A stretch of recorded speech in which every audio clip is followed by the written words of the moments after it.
کہانی پتنگوں کا دن کردار للی، سارا، دادی اماں اور گاؤں کے بچے۔ ایک خوشگوار صبح تھی، دھوپ ہلکی ہلکی چمک رہی تھی اور ہوا میں تازگی تھی۔ علی اور سارا، دو بہن بھائی، اپنے گاؤں کے میدان میں کھیلنے کے لیے نکلے۔ علی نے اپنی پتنگ ہاتھ میں پکڑی اور سارا نے رنگین دھاگے کا کنڈا۔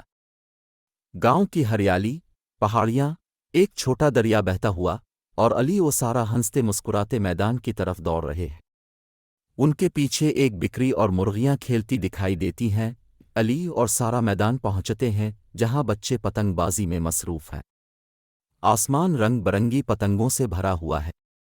علی نے اپنی نیلی اور سرخ پتنگ اڑائی اور سارا نے خوش ہو کر تالی بجائی۔ اچانک علی کی پتنگ کی ڈور الجھ گئی اور پتنگ گرنے لگی۔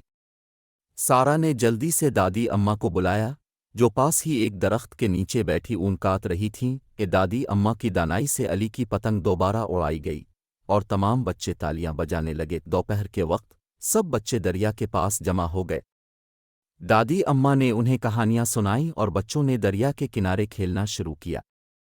علی اور سارا نے کشتی بنائی اور اسے پانی میں چھوڑا، سب ہنستے اور خوشی مناتے رہے۔ شام کو بچے اپنے گھروں کو لوٹ گئے۔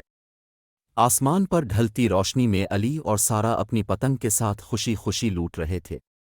دادی اماں نے ان سے کہا، یاد رکھو، زندگی پتنگ کی طرح ہے، محنت اور سمجھداری سے اسے خوبصورت اڑایا جا سکتا ہے۔